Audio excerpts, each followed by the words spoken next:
안녕하십니까. 고정근의 소속경제 고정근입니다. 오늘은 5월 28일 금요일 아침입니다. 날씨가 흐리고 비가 옵니다. 오늘 금요일 아침 시사 경제기사에서 시작하겠습니다. 제가 준비한 자료를 보시면서 말씀을 나누도록 하겠습니다.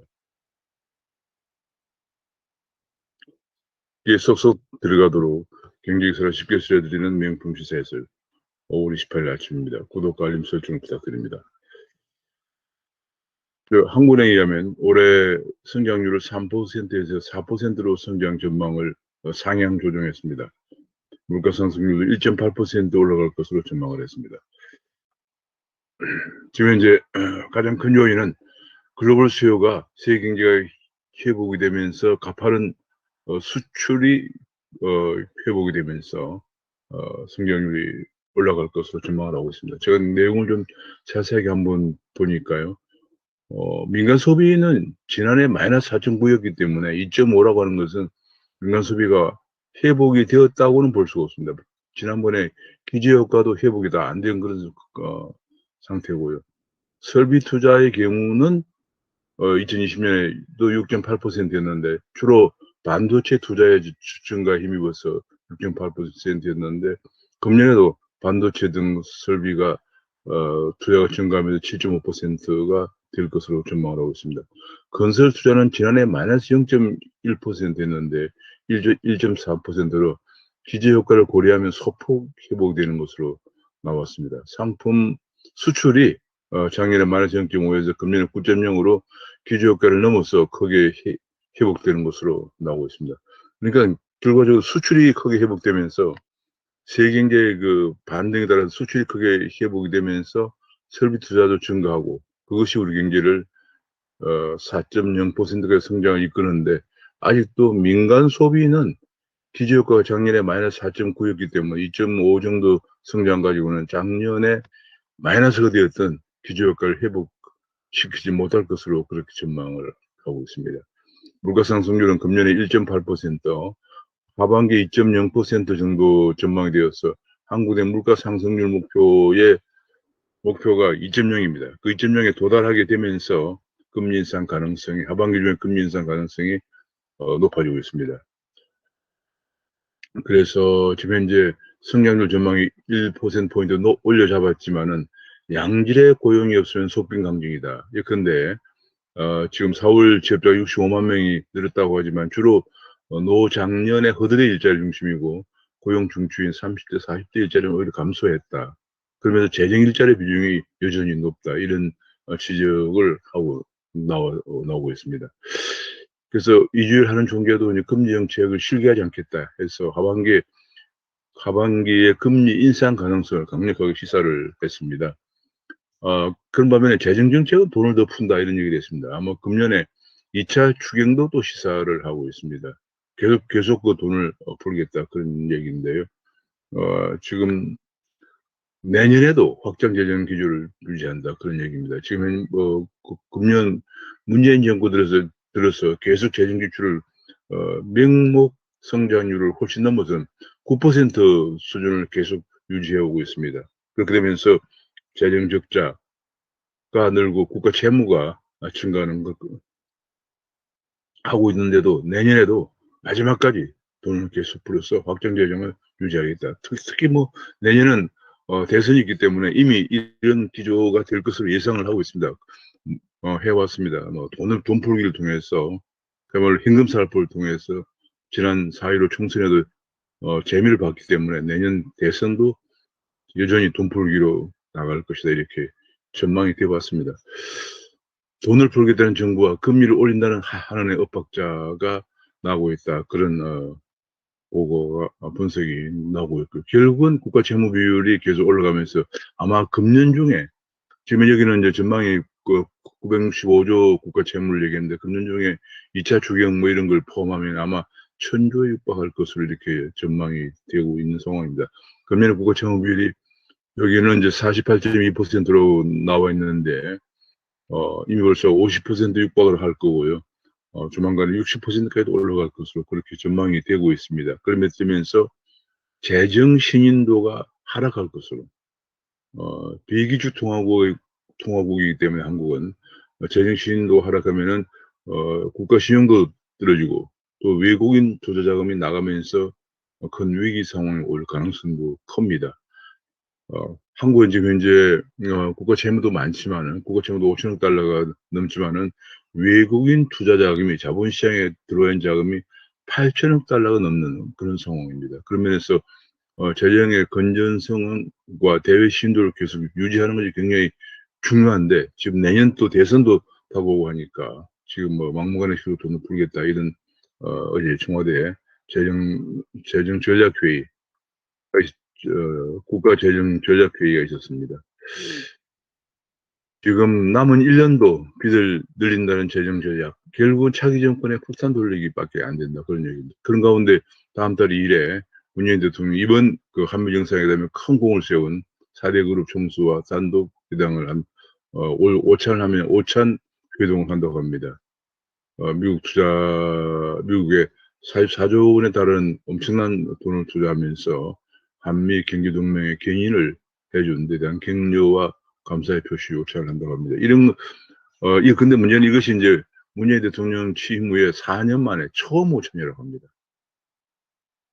얼마나 기업을 등한시했는지 문재인 대통령이 그동안 취임할 때부터 소통의 대통령이 되겠다라고 그렇게 얘기했습니다만은 얼마나 반기업 기조를 유지해왔는지 4년 만에 이번에 한미 정상회담을 계기로 해서 하는 이 총 4대 총수와의 회담이 처음이라고 합니다. 그래서 좀 고충을 터놓고 얘기해서 얘기를 할 필요가 있는 그런 모임이고요. 대통령이 규제 완화라든지 세제 지원을 요청하는 것에 대통령이 화답할 것인가 하는 것이 주목이 되고 있습니다. 부동산 정책이 지금 계속 혼선을 보이면서 임대차법이 시행된 지 9개월 만에 전세 거래가 2만 건이 줄었다는 분석 보고가 나왔습니다. 지금 보면은 여기서 임대차, 월세는 계속 증가합니다. 금년 2월 달에 1만 5천 건에서 1만 5천 건에서 지금 금년 5월 달에 1만 6,700건으로 증가하고요. 반면에 월세는 3월 달에 2만 3천 건에서 2만 1천 건으로 줄고 있습니다. 그러니까 이게 지금 뭐냐면 상한제라든지 전월세 상한제 계약 갱신권 탓에 전부 반전세나 월세를 전환하는 것이 늘면서 전세 풍기 현상이 심화되고 있다 그런 얘기고요. 그렇게 되면서 전세값에 신고가 단지가 속출하면서 전세값이 계속 올라가고 있다. 지금 강남이나 용산 등은 지금 전세값이 단번에 10억이 넘는 데가 압수수색하다 그런 얘기가 지금 나오고 있습니다. 결국은 전월세 세입자의 부담이 커지면서 지금 전월세 난민이 서울을 벗어나는 난민이 양산되고 있다 그런 분석입니다.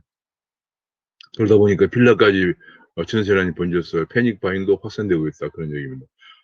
그런 가운데도 지금 지금 6월 1일부터 전월세 신고제도 시행을 하고 더욱더 지금 또 한 가지 문제는 입주 물량이 계속 그동안 공급을 억제해왔기 때문에 내년에 입주 물량이 근데 2020년에 작년에 4만 9천 건이고 금년에 3만 700건이었는데 내년은 2만 400건으로 줄어든다고 합니다.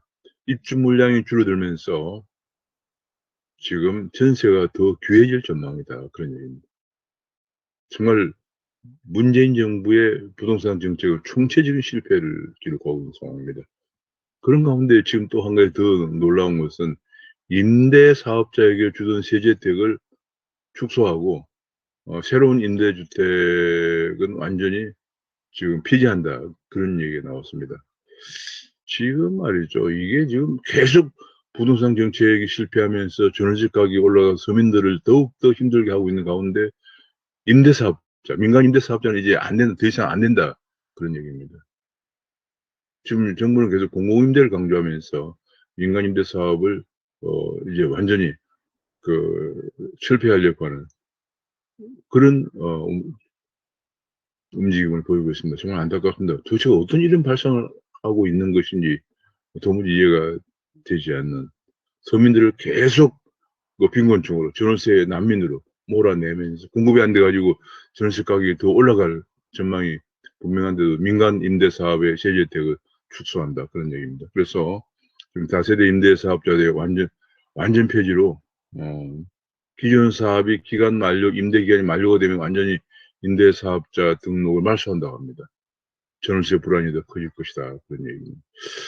정말 우리 문재인 정부의 여러 정책도 다 실패했지만은 부동산 정책의 대실패. 이것 때문에 뭐 대통령도 얼마 전에 그런 얘기를 했어요. 죽비를 맞겠다. 그런 얘기를 했습니다. 정말 도저히 모든 정책에 대해서 사과를 하지 않고 있는 문재인 대통령도 부동산 정책에만큼 사과를 하고 민주당 내에다가 부동산 특별 대책위원회도 구성을 했습니다만은 더욱더 나온다 하는 것은 이런 계약이 되는, 아니 어떻게 다세대 임대사업자의 혜택을 축소하고 기존 사업자 임대 기간이 만료가 되면은 다 말소한다 이런 정책을 내놓는 것인지 도무지 이해가 되지 않습니다. 아마도 공공임대를 권장하기 위해서, 공공임대를 확대하기 위해서 그런 것으로 보여집니다. 이미 유럽에서는 1980년대 공공임대가 문제가 많은 것이 슬럼화된다든지 뭐 문제가 많은 것이 드러나면서 전부 분양으로 바꿨습니다. 게다가 양도세나 종부세에 관해서는 결론을 내지 못했습니다. 재산세만 공시지가 6억 원에서 9억 원으로 올려서 44만 국에 대해서 18만 원 정도 찔끔 감면해 주는 것에 그쳤습니다. 이 종부세나 양도세를 완화하는 것에 대해서 특히 청와대와 친문이 반대했다고 합니다. 그 반대하는 내용이 당의 가치를 훼손한다. 그런 얘기를 했다고 합니다. 민주당 의총은 그런가 하면 내년 대선도 생각해야 한다는 그런 주장으로 민주당 의총에서 종부세 갈등이 폭발했다. 그런 보도가 나왔습니다. 정말 이 민주당의 가치라고 하는 것, 당의 가치라고 하는 것이 무엇인지, 국민들을 더욱더 빈곤하게 만드는 것이 당의 가치인지 저는 궁금할 뿐입니다. 재산세 찔끔 손본여, 종부세 12억 상향조정은 절대 없다. 공시가 기준으로 12억 종부세 상향조정은 절대 없다는 그런 발표가 나오고 있고요. 양도세 인하가 빠져서 다주택자 집 안 내놓을 것이다. 대출을 풀어줘도 살 집이 없다. 여당의 부동산 특위가 김진표가 맡아서 뭐 좀 합리적으로 나오는 것으로 생각했지만 여전히 당의 강성 기류에 밀려서 용도 3위로 끝나고 있다. 집값은 또 급등하는데 대책은 용도 3이다. 그런 지적이 나오고 있고요. 결과적으로 공급도 수요도 규제를 완화해야 한다 하는 그런 지적이 나오고 있습니다. 그런데 얼마 전 LH 사태, LH의 복마전, 그야말로 공직자들이 내부 정보를 이용해서 투기를 해온 그런 그 LH 사태를 겪으면서 많은 국민들이 공분을 하고 또 처음 출범한 국가수사본부가 처음으로 이 수사를 맡아서 대대적으로 하는 것처럼 보였지만은 지금 아무런 결론이 나오고 있지 않습니다. 역시 그 경찰 정도의 수사력으로 이 공직 사회의 그 큰손들을 수사한다는 것 자체가 무리라는 지적이 많이 나오지만 역시 그런 결론에 도달하고 있는 것 같습니다. 수사 결과는 전혀 오리무중으로 빠지고 있는 가운데 LH에 대해서만 수술을 하는데 LH 모의사 밑에 주거복지공사와 주택도시공사로 분할해서 조직관리를 20% 감축한다. 그런 얘기가 나왔고요. LH의 토지 조성 기능을 없앤다. 그리고 후보지 조사 보상은 국토부가 한다. 이런 안에 대해서 LH가 강력히 반발하고 있다. 그런 얘기도 나오고 있습니다. 정말 대단한 또 뉴스가 하나 더 나왔습니다.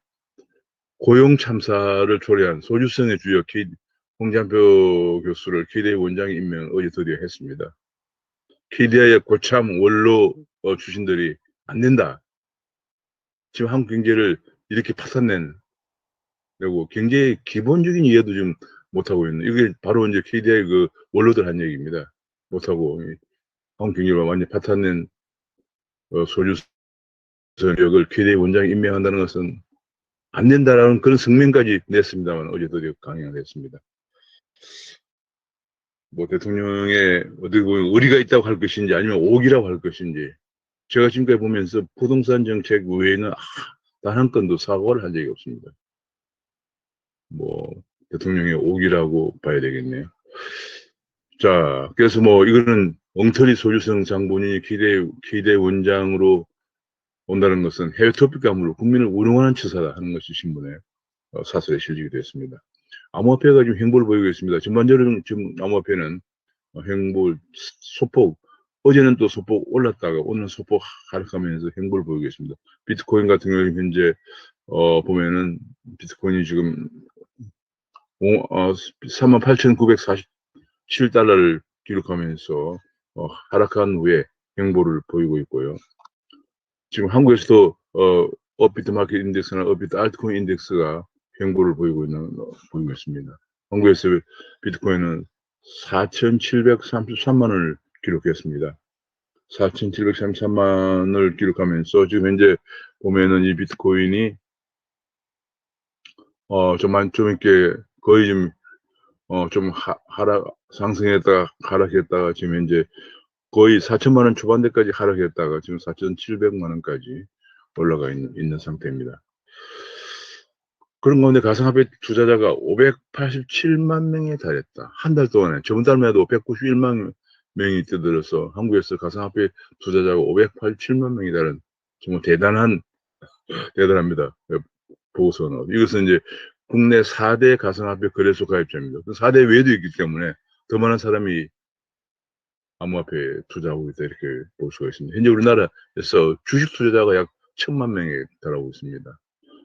그러면 이제 4대 거래소 외에 다른 거래소까지 포함하면은 거의 한 뭐 700만 명 정도 된다고 봐야 되니까 가상화폐 투자자가 정말 비약적으로 크게 증가하고 있다고 볼 수가 있습니다. 이제 외면할 수 없는 실체로 다 이렇게 볼 수가 있겠습니다. 그런 가운데 코인 거래소에 대한 규제 법안이 여당에서도 3건 지금 발의가 돼 있고 또 야당도 지금 발의한다고 하고 뭐 그렇습니다. 지금 보면은 대체로 보면은 예컨대 양경수 의원안을 보면은 세안다 지금 주무부처를 금융위원회로 해야 한다는 데다 일치하고 있고요. 등록 또는 인가를 해야 되고 양경수 의원 같은 경우는 사업자 요건에 거래소는 자본금이 30억 원 정도, 발행사는 5억 원 정도는 최소 돼야 된다 이런 얘기를 하고 있습니다. 그리고 회폐를 의무적으로 설치해야 된다 이런 얘기를 하고 있습니다. 지금 우리나라 거래소 정비 방안이 굉장히 중요합니다. 거래소를 대대적으로 정비하고 이렇게 뭐 자본금을 30억 정도 한다든지 이렇게 해서 기본적으로 해킹 방지 시설이라든지 그런 것들을 갖춘 거래소를 이제 등록이나 신고를 받고 중요한 것은 그 거래소가 코인을 상장할 때 상장 심사를 제대로 하는지 하는 것에 대해서 금융감독 당국이 감독을 철저히 해야 됩니다. 제대로 된 상장 심사를 거친 상장을 하게 함으로써 투자자를 보호하도록 하는 것이 가장 중요하다 이렇게 보여집니다. 코스피나 코스닥의 경우에 지금 소폭 하락했습니다. 외국인들이 빨리 나가면 소폭 하락했고요. 지금 그런 가운데 한미 미사일 지침 해제 때문에 방산주가 더 뛸 것이다. 그런 전망이 나오고 있고요. 미국에서는 지금 어제 주가가 소폭 다 상승을 했습니다. 특히 다우가. 왜냐하면 어제 발표된 노동부 발표한 지난주 신규 실업 수당 청구 건수가 40만 건으로 전주의 44만 건에 비해서 3만 8천 건이나 감소했다. 이것은 그동안 브룸버그가 집계한 전망치 42만 건보다도 적게 나오면서 고용 사정이 많이 개선되고 있다는 것이 나오면서 그만큼 경제가 회복되고 있다는 증거이니까 다우존스 주가가 올라갔습니다. 반면에 금리가 올라갈 것이라는 전망 때문에 나스닥 기술주는 하락을 했습니다. 오션 서울시장이 취약 가구를 도와주기 위한 대책으로 안심소득제를 실현하려고 어제 안심소득 자문단 위촉식을 가졌다 그런 보도가 나오고 있고요. 현재 어제 K뱅에 유상증자가 흥행을 하고 또 카뱅도 IPO를 앞두고 있어서 K뱅과 카뱅의 주가가 올라가고 있다 그런 보도가 나오고 있습니다. 그런 가운데 인터넷 은행에 대해서 인뱅이라고 그러죠. 인터넷 뱅크에 대해서 중저신용 대출 비율을 30%를 의무화하고 이 30%가 안 될 때는 새로운 사업 진출을 허가하지 않는다. 이런 금융위에 보도가 되어 있습니다. 인터넷 전문은행 어제 금융위원회는 인터넷 전문은행 중저신용 대출 확대 계획이라는 걸 발표했습니다. 현재 인터넷 전문은행 중저신용은 카카오가 21%, K가 21%, 토스가 현재 35%를 기록하고 있습니다. 근데 이것이 말이죠. 무조건 이렇게 법으로 한다고 되는 게 아니고, 인터넷 은행은 비대면 거래이기 때문에 비대면 거래를 대출 요청을 받고 대출을 해주고, 특히 중금리 대출을 해주려면은 대출 신청자에 대한 정보를 다 갖고 신용평가를 할 수가 있어야 돼요. 그러려면 비대면 거래이기 때문에 대출을 해줘도 되느냐, 또 금리 수준을 또 얼마큼 하면 되느냐 하는 걸 결정하려면 대출자에 대한 빅데이터를 인터넷 전문은행에 사용할 수 있는 여건이 조성되어야 되는데 우리나라 그렇지 못합니다. 지금 전 세계적으로 인터넷 뱅킹을 하는 데는 미국이나 중국이나 뭐 할 거 없이 대체로 8만 개에서 10만 개의 데이터를 사용합니다. 그렇게 신청을 받자마자 거의 몇 분 이내에 대출 여부와 금리 수준이 결정됩니다. 인공지능으로 심사 분석을 해서 대출 가능 여부와 금리 수준 여부를 결정해 버립니다.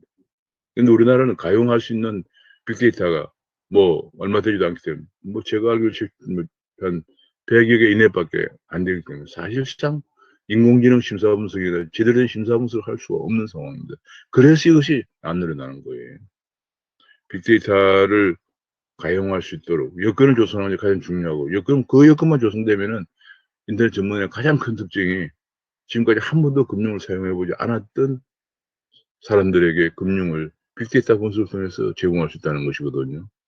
그런 여건을 조성하는 게 중요합니다. 그러니까 법규를 이렇게 규정으로 이렇게 정책으로만 계속 무리하게 심사 분석 여건은 안 돼 있고 빅데이터를 사용할 여건은 안 돼 있는데 이런 여건 계속 중저신용 대출만 강조하면은 결국은 인터넷 전문은행이 대출이 부실화돼서 문제가 될 가능성이 큽니다.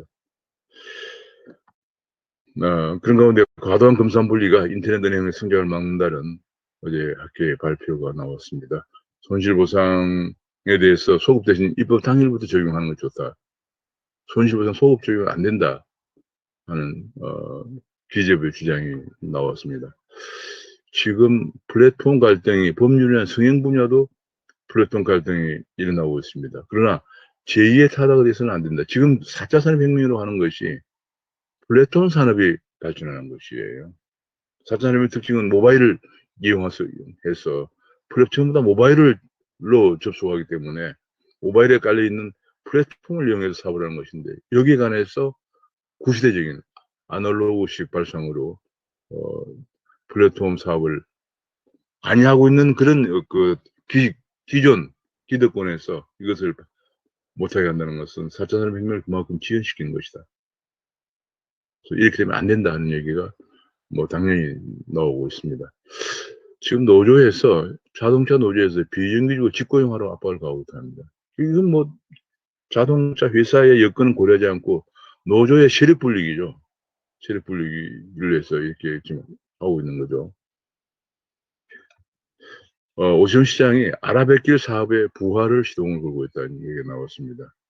아라뱃길은 이제 MB 정부 때 시작이 된 건데 지금 여러 가지 환경 문제 등으로 제동에 걸리면서 사실상 좌초되어 있는 상태죠. 그런 상태에 다시 부활의 시동을 건다 그런 얘기가 나왔는데 환경부는 여전히 견제를 하고 있다 그런 얘기가 나왔습니다. 지금 반도체를 두고 반도체 슈퍼사이클이 도래했느냐 하는 문제인데요. 반도체 대호황이 오니까 기대하라는 그런 분석이 있는 반면에 지금 이게 반짝 호황이다. 비대면 때문에 반짝 많이 증가한 것이다. 그런 얘기가 나오면서 지금 문제가 가장 큰 것이 지금 현재 계속 반도체 투자를 많이 하고 있는데 2023년 되면 공급 과잉이 될 것이다. 이런 우려가 제기되고 있습니다. 그런 가운데 한국은 지금 메모리 쪽에서만 세계 점유율의 65%를 차지하고 시스템 반도체에서 한국이 차지하고 있는 건 6%밖에 안 되고요. 아날로그 시스템 반도체는 한국은 거의 지금 비중이 미미한 상태고 파운드리 시장 점유율은 한국이 19% 정도 됩니다. TSMC가 56%고 그러니까 한국은 지금 파운드리 쪽은 TSMC에 밀리고 시스템 반도체 쪽은 미국에 밀리면서 지금 우리가 강력한 경쟁력을 갖고 점유율이 높은 데가 메모리 반도체인데, 지금 메모리 반도체를 수요 증가에 대응해서 투자를 확대하고 있는데, 지금 그것이 또 우리나라 앞서 본 것처럼 우리나라 성장을 견인하고 있는데, 이것이 지금 이 최근에 코로나로 인한 비대면 상황 때문에 반도체가 폭발적으로 수요가 증가하고 있는데, 2023년도에는 공급과 연결될 것이다. 그런 경고가 나오고 있습니다. 참 기업이라는 것은 이런 엄청난 불확실성을 두고 투자를 감행해야 된다는. 더구나 반도체는 공장 하나 짓는데 뭐 20조 원 정도씩 들기 때문에, 자동차 공장 하나 짓는데 5조 원 드는 게 문제가 아닙니다. 이 정도 들기 때문에 정말 결단을 내리기가 앞을 내다보기 어려운 그런 상황입니다. 바이든이 코로나 기원 제조사를 중국을 3번이나 거론하면서 얘기했다고 합니다. 중국이 크게 반발하고 있고요. 특히 WHO 보고에서 중국 바이러스 샘플 수천 개가 파괴됐다는 보고서가 나오면서 다시 주목을 받고 있다고 합니다. 코로나 치료제, 게임 체인지라고 해서 코로나 치료제라고 하던 코로나 치료제가 아직 상용화되지 못하면서 뛰지도 못했다. 그러면서 셀트리온이나 녹십자라든지 종근당이나 신풍제약 같은 이 코로나 치료제를 개발했던 회사들의 주가가 일제히 하락하고 있다는 그런 보도가 나왔습니다. 불가리스가 코로나 치료에 도움이 된다라고 했던 남양유업이 결국은 그 후폭풍으로 남양유업을 지난번에 경영권에서 물러나겠다고 했지만 그것만으로는 안 돼서 결과적으로 남양유업의 전 주식을 매각하는 일까지 발생했습니다. 지금 기업의 사회적인 그 이미지가 얼마나 기업 경영에 중요한 데미지를 가져오는 것인가를 보여준 사례라고 하겠습니다. 이건희 회장의 그 23,000건에 달하는 세계적인 명작들을 가지고 기정의 뜻을 살리기 위해서 국립근대미술관을 건립한다는 400여 명으로 된 국립근대미술관을 원하는 사람들의 모임, 근사모라고도 부를 수 있는 이런 모임이 발족했다. 그런 보도가 나오고 있습니다. 5.18 보상금을 받았어도 국가에 위자료 청구 가능하다는 헌재 판결이 나오면서 앞으로 위자료 청구가 법무로 이룰 전망입니다. 5.18이 지금 40년이 됐죠. 40년이 됐는데 그동안에 5.18 보상금도 받아가고 또 본인과 자녀들의 취업에 10% 가산점을 받으면서 엄청난 혜택을 누려왔고, 최근에 심지어 본인 사망했을 경우에는 그 형제들에게도 보상받는 것이, 형제들이 가서 혜택을 받을 수 있다. 이런 얘기까지 법안까지 제출되면서 김용환 전 야당의 원로는 도저히 이건 아니다라고 해서 오히려 5.18 유공자증을 반납하는 그런 일까지 나왔습니다만은 아직 끝이 없습니다. 다시 또 이렇게 몇십 년 동안 보상을 받고 자녀들의 사회심취 혜택을 받고 각종 혜택을 받고 있으면서 다시 정신적 위자료 배상을 받을 수가 있다. 청구할 수 있다. 이런 배상이 나왔습니다. 정말 끝이 없습니다. 우리는 국가 발전을 하는데 얼마나 기여했는가에 대해서는 딱 그새 사과들이 평가를 하겠습니다만은 너무 많은 그런 것을 요구하는 거지. 김영환 의원의 그 유공자증 반납 이건 아니다라고 하는 것을 한번 되새겨 볼 필요가 있습니다. 안철수 의원이 법무부 검찰 빅4에 모두 피고인이나 피의자다. 장관, 차관, 총장 후보, 서울지검장. 이게 도대체 우리나라 법무당국의 지금 현실이다. 그런 지적이 나오고 있는 가운데, 문 대통령은 김호수의 청문 보고서를 송부를 재요청하면서 임명을 강행할 뜻을 비추고 있습니다. 그런 가운데 박범계 법무장관은 법무부의 개편이 나왔죠. 6대 범죄 수사는 장관총장의 승인을 받아야 한다. 이런 조직 개편안을 두고 지금 서울중앙지검이 공식적으로 반대하는 의견을 제출을 했고요. 이렇게 권력 수사를 통제하면 안 된다 하는 반발이 확산되고 있습니다. 지금 그런 가운데 일선 지검에서도 의견이 취합 중인데, 취합돼서 내주에 법무부에 의견을 전달한다고 합니다. 6대 범죄 수사는 장관 총장의 승인을 받아야 된다. 이거 완전히 권력 수사를 통제하는 거죠. 참 이게 문제가 보통이 아닙니다. 그래서 박범계 검수완박, 검찰 수사권 완전 박탈이라고 하는 전국 검사들이 일제히 반발하고 있다는 그런 보도가 나오고 있고요.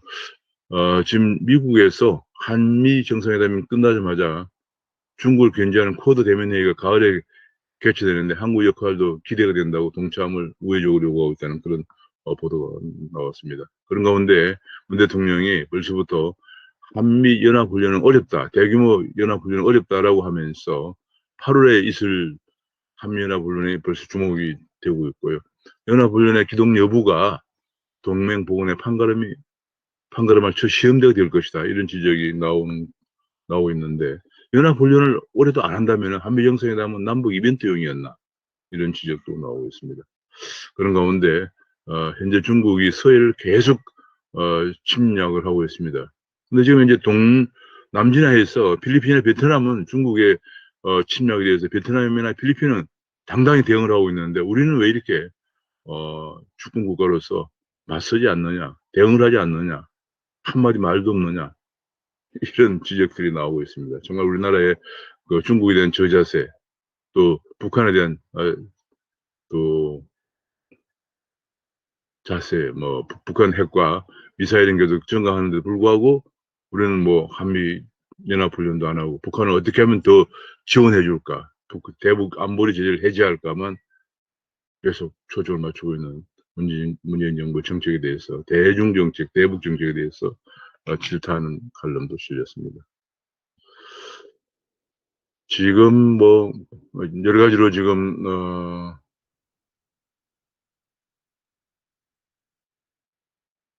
문재인 정부의 그 정책들을 아침에 살펴봤습니다. 제가 요즘 느끼는 것은 그 매일 아침 여러 가지 뉴스가 많이 나옵니다만,